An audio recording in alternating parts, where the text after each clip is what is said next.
Have you ever forgotten something and thought to yourself, wow, I really should have written that down, or I should have come up with a trick so I don't forget that again? Maybe you forgot something like a due date, or someone's name, or where you put your phone, or why did I come downstairs? Story time. A couple months ago, one morning I was sitting in my pajamas and I was gonna get some work done before I head to the office that day. But I realized I forgot my backpack in the car. There was a little snow on the ground, but my car isn't too far from my front door, so I didn't put my coat on and I just threw on some slippers. But when I got out to the car, I realized I forgot my keys. So I ran back for them, only to find out that my front door was locked. I was locked out of my house in the middle of February, standing in the snow in my pajama pants.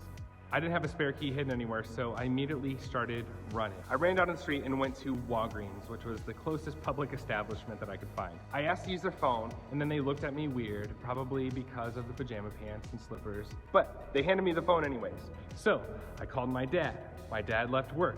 He picked me up, then I called my wife. She was at work. Then we went to my wife's work and got her keys. My dad took me home, and then I got inside and I grabbed a blanket and I sat on the couch for several hours because I feared that somehow I'd get locked out in the cold again.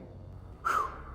Isn't it annoying that while you struggle to remember really important things like grabbing your keys, you can't seem to forget the unimportant things like the words to a song that you loved 5 years ago? Well, I'm gonna give you 2 tricks for remembering things. Number 1, turn it into a song.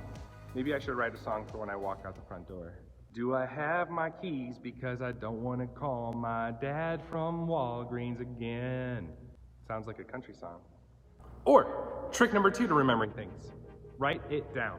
Writing and singing are 2 of the best tools that we have for helping us remember things that matter. And maybe that's why for thousands of years, people have been writing songs about God, because songs can help us remember the things that matter most. Last week, we started a new series where we're exploring the book in the Bible called Psalms.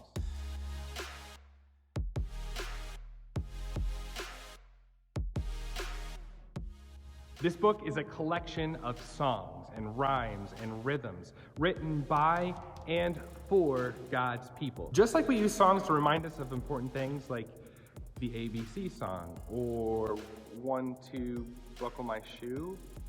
I don't really know what that one's all about. The writers of the Psalms did the same thing. They wrote down some of the things that God had done for them so that when times were tough, it would be easy to trust God. And even if things weren't looking so great, they would still worship Him through these songs. Those songs are worth remembering, and new songs are still worth writing because we worship to remember what God has done. Amen? We started talking about what worship is. Worship isn't just something that we do on Sunday morning or songs that we sing. Worship is a way of living your life in adoration and reverence for God, which are just big fancy words to say living your life in a way that reflects your love and gratefulness for God.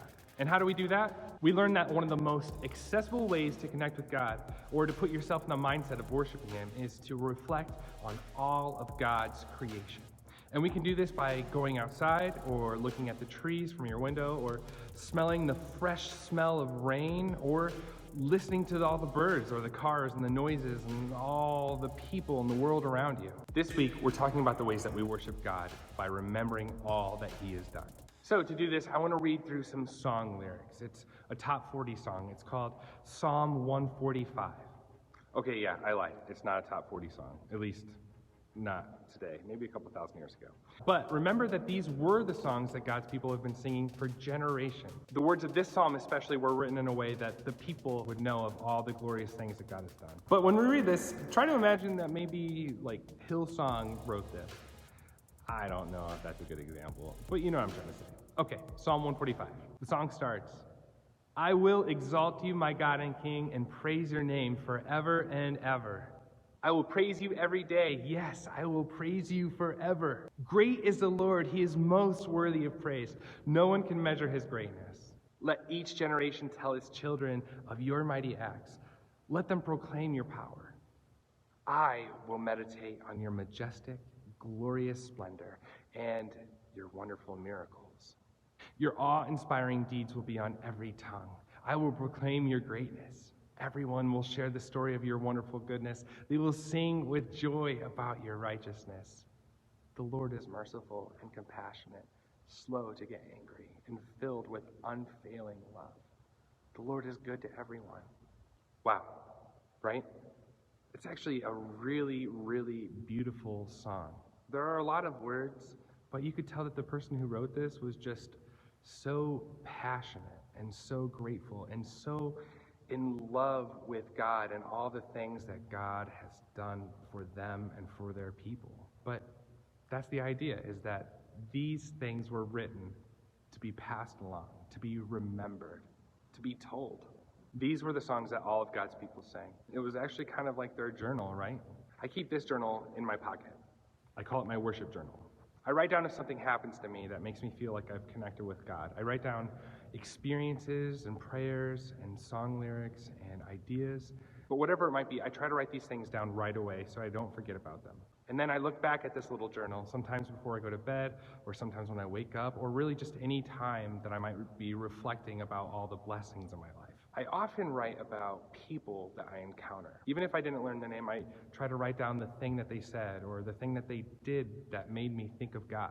I want to read something to you. Even though when I write in here, I try to be as open and honest as I can, as if nobody else will ever read it and it's just going to be between me and God.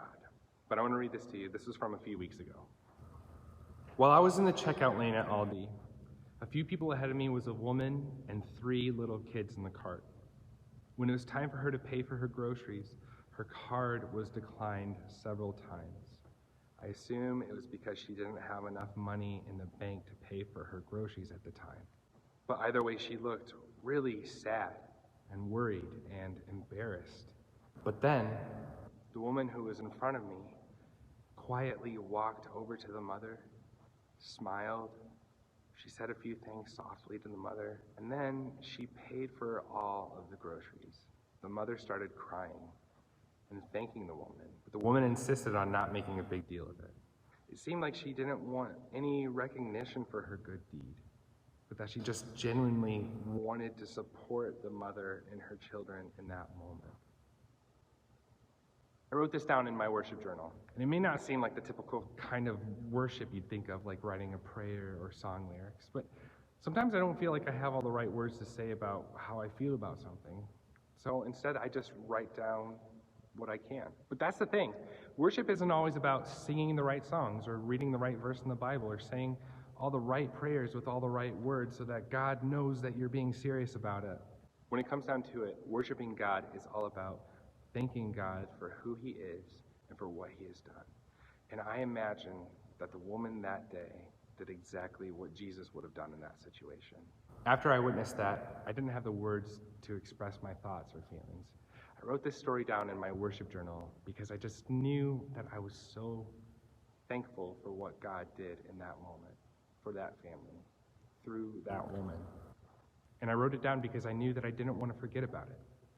What do you think would happen if you made an effort to journal regularly to help you remember what God has done? This is my challenge for you, for all of us really. If you have a journal that you normally use, that's awesome. If you don't have a journal, let me know and I'll get one to you. I personally recommend one that's easy to keep with you in your pocket. And the challenge is this, to write in your worship journal every day for the next week, and hopefully throughout this whole month as we continue to talk about and discover what worship means for our lives. In your worship journal, maybe you write down your prayers, or maybe another day you write down something that happened to you. Writing in a journal might not be something that you're used to doing. Either way, I want everybody to start this way. Start by writing down just one thing that you are grateful for today. We know that every good thing in our lives comes from God. And this practice alone, writing something that you're grateful for every day, it's a way of remembering what God has done in your life. Of course, worshiping God at church with other people, those are essential in this life of faith.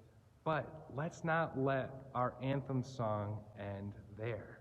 God has done amazing things for us individually, for our communities, and for humanity as a whole. Remembering what God has done is the step that we need to take today to continue to